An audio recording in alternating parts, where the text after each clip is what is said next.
So I've seen a lot of gardeners that have some beautiful, amazing seed starts going, but their plants are about to outgrow their cell trays. Kind of like what I've got here. You know, these look really, really good.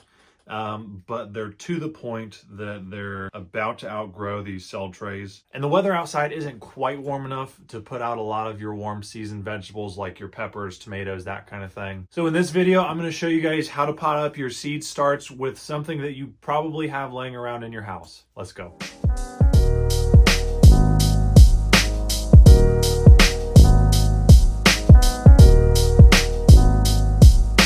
Real quick before we get started, guys, I'm Nick. This is my YouTube channel, The Bravo 6 Gardener. Just so you guys know, we've got tons more gardening how-to, tutorial, and DIY videos coming out in the next few weeks. So make sure you guys hit the subscribe button down below and hit the bell notification.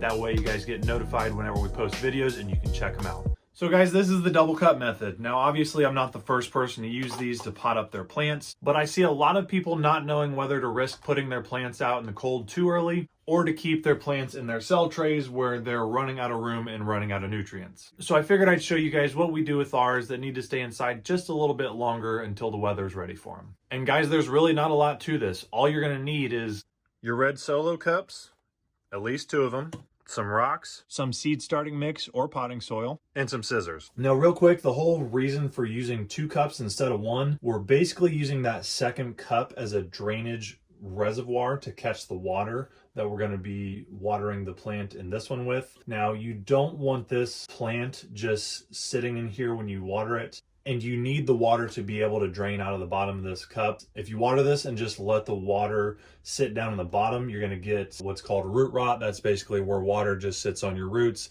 It's not good for your plant, basically just suffocates your roots. It can either kill or severely stress them out. So we need the water to be able to drain through. So again, that's where our second cup is coming in. Basically what we're doing, we're basically just going to make little holes like that. Nothing fancy. I like to just do 3.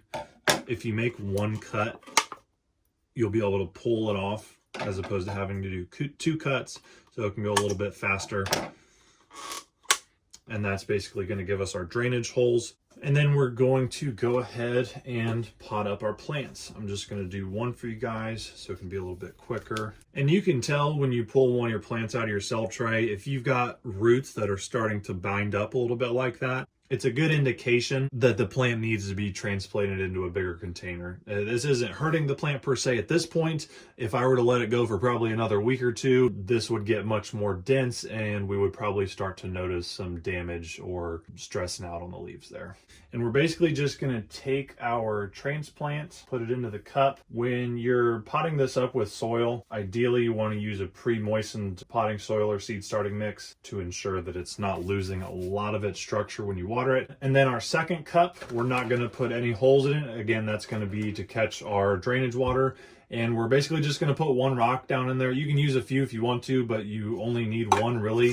And we're basically just putting it down into it. And you can see we've got that 1-inch gap that's creating for that water reservoir. So again, if you're watering, your roots are not going to be sitting in standing water and getting root rot. Now I've already went ahead and watered my plant. So as you guys can see, we've got water dripping out of the drainage holes and we've got water down in there. So again, that's the whole purpose of the double cup method. It's allowing drainage. It's allowing you to still be able to thoroughly water your plants without having to guess exactly where the bottom of your cup is.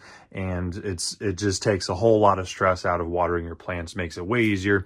And then you can even take that excess water and water your other plants with it, which is pretty cool. Now again, to those of you who have been gardening for a while, this is probably nothing new to you. But again, I just wanted to make a video for the beginner gardeners just to give them an option, again, as opposed to keeping their plants that are well past due to get transplanted in the cell trays and basically keep them running out of space and running out of nutrients and putting them outside and risking putting them in too cold weather and possibly killing or severely damaging it. Now again, you guys should have access to most of this stuff in your home.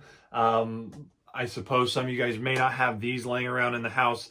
I'll put an Amazon link down below for some red solo cups that I could find online, just so you guys can check those out. But again, this should, for the most part, be all stuff that you should have access to in your home.